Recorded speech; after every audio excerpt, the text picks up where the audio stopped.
Frank Craven. You're watching What's Ailing Healing America.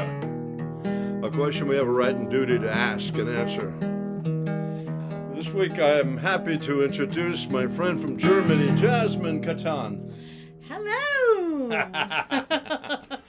Jasmine, so as I understand it, I've known you many years, and you were a nanny when you were a young girl, and then you became a mother, and you had like 3 kids, right? Yes, exactly. Oh boy, you have a lot of experience with parenting, and now you've decided you've been studying and are an official doula, a midwife, right? Yeah, there's a difference in Germany, where I come from, between a doula and a midwife. A midwife is a medically educated assistant of birth, and I'm more mentally, for the mental assistance. A mental, for a free birth. What do you mean? Like you calm down a nervous woman who's having a baby? Mm-hmm. Oh. Yeah, I mean, I've done a midwife apprenticeship, but during this apprenticeship, I realized something's going wrong, definitely, because I've seen a lot of violence against women. For example, not asking before vaginal examinations or what do you mean medication wait without... a second. Explain that. Yeah. Before, like in the medical field and at the hospital, a woman is subjected to a vaginal examination, but you say it's wrong, or no? Well, no, but it's not wrong as long as the woman knows why this is happening, and of course you need her how do you say that, allowance? No, you ask her if it's okay. Oh, permission. Yeah, permission. Yes. Right, you just don't slap her down and open her legs and say, "I'm taking a look in here." Exactly. You have to, be gentle with a woman, and especially when she's vulnerable and about to have a baby. It's very... Yeah, and some examinations are not really necessary. There is no reason for, if, when you examine her in the vagina, then what do you find out? I mean, okay, you find out maybe how the baby is lying, about the position of the baby. But normally you know that in advance. So there are a lot of things that happen in a hospital. If you just ask the question, why is this happening and that, sometimes you realize some things are just not really necessary. It's just about making money, maybe. Well, they administer a lot of anesthesia and drugs that are not necessary, right? Yeah, and they bill you. Yeah, and I mean, they're not necessary. The problem is, of course, there are many hormonal things are happening during birth, and when a woman steps into a hospital, there are many things that interrupt a natural birth, and also causes more pain. But, exactly. There is pain. So doesn't a woman need anesthesia or painkiller? I would never say, I've seen many births in hospital. And of course, if the woman says, I need that, I want that, I can't stand it any longer, I would not deny it to her. Right. But the thing is all the interruptions and influences from a hospital cause a lot of pain. So I'm the person who fights for free birth. I think a free birth means... A free birth? The free birth, How do you explain a free birth? A free birth is happening at home, in the forest, wherever the woman wants to be, but without medical assistance. Oh, okay.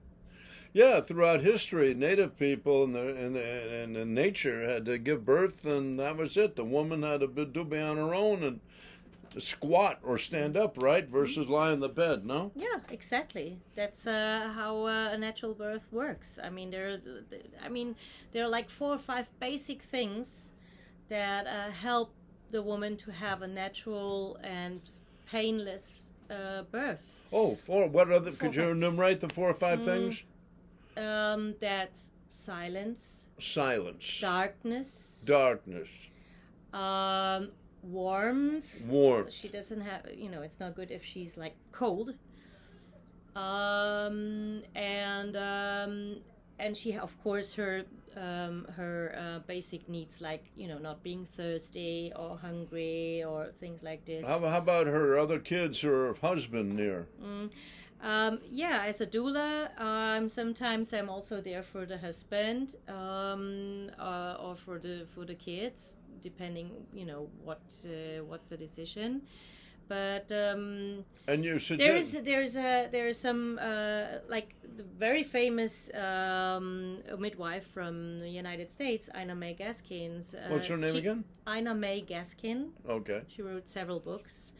And there's another French gynecologist. His name is Michel Audin, and they said hands off. The more you're trying to like talk and to the woman who gives birth, the more interruption there is. Right, she's got to be in her own zone. She has to be in her tunnel, and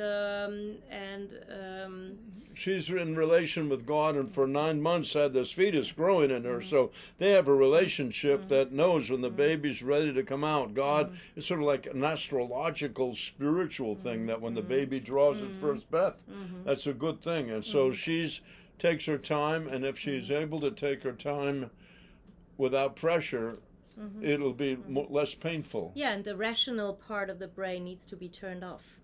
We're like, we're, of course, we're human beings, but on the other side, we're kind of, we're animals, and like cows, cats, and these kind of animals. If you disturb them, if you start talking to them, if you turn on a light, if you start examining them, what do? They just stop birthing, because naturally it doesn't feel safe anymore. Right, you have to be on their guard, and it creates almost birth trauma. And the kid too, the baby welcome the world in a freaky situation instead of being flowing naturally. Yeah, exactly. There's a very important hormone. It's called oxytocin. I don't know the English word. What, a drug? Oxytocin? That's a natural hormone. Or the hormone. Hormones. Oh, and yeah. The body produces it while having an orgasm, while giving birth, or maybe sometimes while eating, And it's sort of like a pain-free. It suddenly floods the system with ecstasy. Yeah. And of course, synthetically, you can in hospital sometimes they give it synthetically to the woman to start the birth, but it's very unnatural because the uterus starts contracting with not naturally, just contractions, and these contractions are very painful, and also it's not very nice for the baby too. Right. So, and this hormone is a very shy hormone. It just comes out when it feels safe, when it's not cold, when you feel love. Right. When you, when you have, pleasure. Yeah, the baby is inside this protected womb for 9 months, and now it has to come out to a whole new environment. And it's sort of maybe shy about that. Or there's probably a divine order, an astrological timing when the soul, the first breath comes in, and the baby's on its own. And then how long would you suggest to keep the umbilical cord attached? Yeah, that's also one thing. When you're having a free birth, there's nobody cutting the umbilical cord there's no medical reason for cutting umbilical cord. Oh, they do it in the hospital. They do it because of practical reasons. Stem cell research, they sell it off to, and they make money out of it. Yeah, or they just do it for practical reasons. The shift's over. Oh, it's time to go. So hurry up. The baby's out. Get rid of him. Move on. Get out. Clean the room up. And I got another one. Exactly. And the umbilical cord, it's scientifically proven. Do you say that like this? Yeah, scientifically proven. Scientifically proven that if you leave the umbilical cord, if you don't cut it, there's a lot of blood volume still floating into the baby's body. And they're probably very necessary and healthy for the baby in the new environment outside the womb to adapt. Iron in the blood, which needs the body to have oxygen. So it has more iron in the blood, and they've found out that the baby who was able to be with the umbilical cord for a longer time, had more iron in his blood when he was 6 months old. So what about 10 or 15 minutes or 20 minutes? How long when the blood stops flowing through the umbilical cord? Yeah, when you can see the pulsing, and when it stops pulsing, you can, then it's okay. Then there's no more blood exchange happening anymore, and then it's okay to cut it through. So you bring the baby up to the breast and the chest of the mother by her heart. Bonding, So the baby feels the heartbeat and connects. Yeah. Skin to skin. Skin to skin. All the germs which are on the mother and also coming through the vagina helps the baby to get the stomach. All the good bacteria, the good germs are like more are growing faster. Acclimating to a new environment. Yeah, the adaptation. Also, it's proven. I mean, I can just tell, I've been with more than 100 births in hospital. Really? You've assisted over 100 births? Yes. In the hospital? In the hospital, and when I was doing the midwife apprenticeship, and I've seen so much cruelty, so I thought, why do women, they're young, they're healthy, we're living in a time where most mothers are healthy and taking good care of themselves. How come all this ends up like 9 of 10 births end up in a disaster? They get cut. They have, they have all these. The baby's violence. crying. The woman's crying. Everyone's screaming. No, and the woman gets cut, or they have a PDA, or cesarean cuts, and all this. Why does this happen? And I realized, okay, what's the how come when women have free birth, how come it's different? How come they talk about a pain level of 1, 2, or 3 instead of a 10 in a hospital? How come? And then I stopped my apprenticeship, and when I started assisting free births, then the women are, everything's, they have no, they're not injured at all anymore because they don't have the forced pressing, pushing in the hospital. Like in hospital, they say push, but of course it's not healthy. And you just hang out and just as a presence and let it flow. Yeah, sometimes I have a cup of tea with the husband and the woman while she's doing her thing, and this is hands off. She would be in the bedroom, or how about the bathroom and the bathtub? A water birthing's good too, no? Yeah, the water is a very good, it helps a lot, but most of the time there's some women, they go into the bathtub and then they say, oh, let me out, I don't feel good in the bathroom. But what's also really good is just standing under the shower, because then you have the water flow. You have the warmth and the relaxing feeling of warm water, and also standing up is of course good, because then you have the gravity. Gravity, bring yes. Instead of lying on your back on a bed, you want to stand up and let. Exactly. Or didn't you told me that also that hanging from like a tree or something. Yeah, right? And when they're by themselves on a free birth, they just do initially what they want to do instead of somebody telling them what to do. Right, yeah. Instincts. Only the woman is giving birth to its baby. Her baby, her choice what to do. And in the hospital, it's not your choice anymore. Right. The doctor and the nurses are all telling you, move here, move there, push. Yeah. Baby, this, do that. And they're distracting your your intuition, your connection to God and the spirit of the baby. Yes. That's saying, okay, I'm ready to come in now. And God, and there's a spiritual thing going on. And let me put this right. It's good that we have a modern medicine where, like, accessory cuts are when the baby has the complete, wrong position. So it's good that we have that. But unfortunately, now we have, 30, 40, 50% of accessory cuts. Oh. How come, if the school medicine is such a great thing, how come all these births end up in surgery? That's normal. Not Yeah, normal yeah, anymore. yeah. Well, what do you do if you're at someone's house and you're helping them and you see and you understand that you get the feel that the baby's reversed and it would in the hospital they would do a cesarean. Normally, but at home, what do you do? yeah, normally I know that in advance.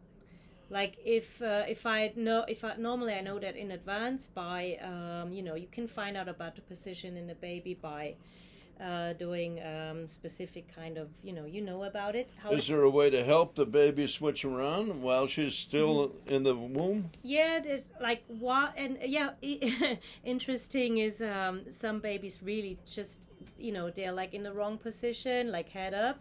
And then all of a sudden, on the moment of birth, they turn around. But of course, it needs a lot of trust of the women to say, "I'll be patient enough to wait and see." But what's the difference? Why is it such a big deal if a kid has his feet come out first versus his head first? Well, why not? It can cause a little bit of complications because when the head comes first, of course, the head comes out, and then the head is the biggest part of the body. Yeah. And so, and of course, feet. There are different kind of ways. Sometimes one leg is up, one is down. But yeah, it's not a problem if the bottom's first coming. But if it's like horizontal, then it's not possible. Right, but wait a second. What about your shoulders or your hips? Yeah, those are wide. No, they're not wider than your head. This is the hardest part. The hard part. Yeah. But isn't your shoulder wider? No, the shoulders on the baby. When you see baby, everything is very soft and pliant and flexible. Yeah. And if the head is outside, then most work is done. Oh, okay. And if she's standing, then it just comes out like and it doesn't need pushing. But she needs to catch it. She doesn't want to fall on the floor. What? You can catch it. Yeah, you have to catch it. Yeah. Is that your job to catch it and make sure it doesn't fall down? Yeah, no. You feel when the baby's coming, so you just go down on your knees and then you can hold it. Oh, okay. Like this. Or I am there. That's why I'm there as a doula. But here do you teach the woman how to make sure she catches it? No, I'm here to make sure and help her. But a woman, we're not crazy, of course. We have the feeling we want to protect our baby, our newborn. So when the baby's coming out, of course, we don't stay all the way up and let them fall on the tiles or something. You go down automatically. Right. It's instinctual, and that's the way it should be. And when it's instinctual and intuition, it's much more natural and easier and beautiful. It's been going on for thousands, if not millions of years. Yes. So let's let it be. In the hospital, they have all these drugs and bills and times and artificial lights. And forceps. Yeah, and pressure, working pressure. I mean, I've worked in the hierarchies of a hospital, and also the pressure of just being one midwife and having to take care of 3 women at the same time. And so of course time is money, and money is what matters. And in America, not Germany, maybe Germany too, do they take the baby upside down and slap it? That was like, welcome to the world. Well, birth trauma. Oh my God, how horrible. It's like Frédéric Leboyer. I don't know if you've ever heard of this guy. He said, oh, it's so cruel how a baby is being welcomed after, after coming. And so, no, of course, it's not necessary. They do it, they used to do it, and hopefully most of the doctors or midwives don't do that anymore. But I've seen, of course, they did it. They wanted to make sure they do the first breathe and the first, So it trains people to become soldiers and say war is inevitable and pain is necessary. Yeah. That's what life is about. Instead of being born naturally in the water or just peacefully, welcome to planet paradise. Yeah. No, it's like, oh, life is tough. I expect it to be rough. Yeah, but the good thing is, I wanna empower all women out there who had not the luck, or maybe were thought it's the best setting to go to hospital and maybe ending up in a trauma birth, even though the birth has not started well. there's still enough time to give your baby warmth and love and peace. And so I don't want to say, oh my God, then everything's destroyed. Well, don't tell me. Not. Don't look at me. Look here Yeah. in the camera. Look at okay. look into the people who are looking at you. Say hello and tell them, what did you just say to me? Yes, What do you want to say? Just, even if something bad happened or your birth ended in a trauma birth, don't worry, there is still time to, if you give them skin to skin and then it's possible. But get a doula, because a doula helps you, it protects you. It gives you a safe space around you during birth. And try to get a birth doula. Yeah, and go jump in the bathtub or the shower and try to, shower, because the baby's coming out of a wet environment, and being in a wet environment is natural, and it makes it more harmonious. Yeah, but sometimes I'm in the forest. There's no shower. No, and right. no bathtub. But the forest has all the angels of nature spirits around. Yes. And the stars twinkling, and the energy saying, welcome to the world. Yes, and it's possible. I've never had some women, they are full of fear because people tell them, oh my God, if you don't go to the hospital and things, they say, oh God, good thing I was in a hospital because things would have ended up bad. But I always say, it wouldn't have ended up bad in the first place if you would have just stayed in a safe place. And for me, due to all my experiences, and I've assisted many births now, free births at home or outside or wherever, I realized a safe place is at home or in a surrounding where it's peaceful, where you can listen to what's best to you and nobody else telling you what to do. I remember years ago in Barcelona, I was dancing. I went up to the Parque Güell, the three crosses on the top of the mountain where you oversee the sea and you see the sunrise. And I'm sitting there watching the sunrise, and there was this nice girl hanging out there watching the sunrise too. And we see the sunrise, meditating, feeling beautiful. And I'm saying, this has got to be the most beautiful moment. Isn't it wonderful? And she said, yeah. I said, well, would there be more beautiful than this? She said, oh, yeah, my most beautiful memory was when I just had my first child. I decided to go out to nature. I didn't go to the hospital. I just said, women been doing it for thousands, millions of years. Why not me? I'm going to have my baby. I'm going to do it alone. Mm-hmm. And she said, my God, it was so fantastic because I was just alone, away from everybody except with nature.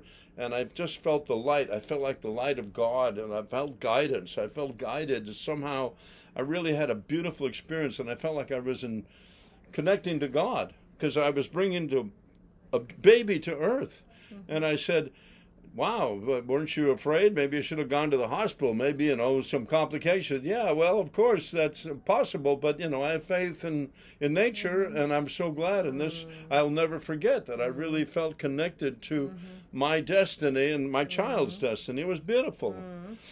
Yes, and I'm just always asking the question, how come all the free births I was joining or assisting, how come there were never any complications? They can, but you can always call the ambulance and you'll be in a hospital within, minutes. Right. So, and even in a hospital, I think most problems are caused because you are in a hospital. Right. And you never know what kind of people you have around. There are a lot of good midwives. And they're always giving you these drugs, too, that supposedly you don't need. Well, you need them then because you're full of fear. And fear, of course, is a bad guidance for birth. And if you're full of fear, your body closes up. Tenses up, yeah. Fear is the paralyzing factor in most instances in life in general. Yes. If you have fear, you don't travel. Yeah. You don't move. You don't progress. Yeah. You don't create art. You just sort of jam up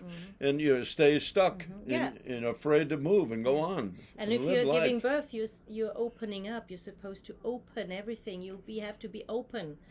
But if you're in fear, you're like this. Everybody, you don't have to be a scientist to know that. Right. This is not something crazy or something. It's really natural processes happening during birth and logical processes. And so absolutely understandable, and you don't have to be esoteric or a believer in something. I don't know, you just have to believe in yourself and think, okay, this is just a natural thing going on, and right. you don't need other people telling you, strangers telling you what to do and what's right in that moment. Right. Yeah, you have an intuition, a natural feeling, and you have to guide yourself in this most important moment when the baby is coming out. Yeah. And by all means. Well, thank you for tuning in. I'm Frank Craven with Jasmine Catan. Jasmine, do you have a website or Instagram or something? Yes, what is it? Yes. I'm a doula minus Jasmine without a E. It's the German way of writing Jasmine. Here you go. Yeah. Well, this is here's what. Here's here's like a QR code. Well, you can't see it, but anyway. Yeah. So, and I have a website, of course. It's called www. It's all German. Deine minus Doula minus Jasmin.de. Achtung! Ich spreche Sie Deutsch. I'm sorry, I do not me. speak German. Would you repeat it? Yes. Yeah, www.doula. Here it is. Is it written here? Yeah. Where? Here. There it is. Oh, okay. She can get her at Instagram at DOULA _ Jasmine, JASMIN _ officiel. OFFIZIELL. All right, so that's like how to get in touch with you. Thank you very much. Well, thank you, Jasmine, for sharing this insight. Yeah. And how about music? Is that good during the birth or not? Yes. Or afterwards? The birth? Music? Well, yes. Music. Well, sometimes I sing while giving, while the woman's giving birth. Oh, you sing? I sing sometimes, yes. Is it like some sort of like Indian chant? Yeah, it's more like a, the deep notes are the good ones. Oh, I see. Not the high screaming, the da. Oh, like chanting. Chanting, yes, chanting, exactly. Yeah. Because she is naturally maybe going, ow, she's like groaning and moaning. And then you say, yes. Yes. No. Da, si, oui, yes, it's good. Being positive is very important. Having faith, it's going to work out. Yes. And I'm also a breast and lactation expert. Okay, because every 4 minutes, astrologically, the body. So kids that are like identical twins, within 4 minutes, all the planets have changed positions, and they have different astrological personalities and a birth chart. And even though they're born at the same place of the same mother and they're twins, they're different. There's a certain personality differences. Which is fundamental and important. Now, what do you mean you're a breastfeeding mother expert? What advice can you give us about that? Yeah, I'm an expert because it's very, of course, this is like, mother milk is like medication, pure in its pureness. Yeah, purity. And some women they're told that it's like something that just happens naturally, and it just, but it's sometimes to have an easy start, it's good to have somebody you can call or ask to come over to help a little bit and support when, things don't go that well, and mothers start to worry that the baby doesn't get enough milk or, then it's good to have somebody there. And that also, by the way, if you have a natural birth, the start of breastfeeding most of the time is much easier, of course. Right away. Yeah, because you have the body on your, And the milk is meant for the baby. That's why women have breasts. Yeah. It's a mammary gland meant to nurture the baby. Yeah, exactly. So that's where it's at. Well, thanks for tuning in. We'll see you next week.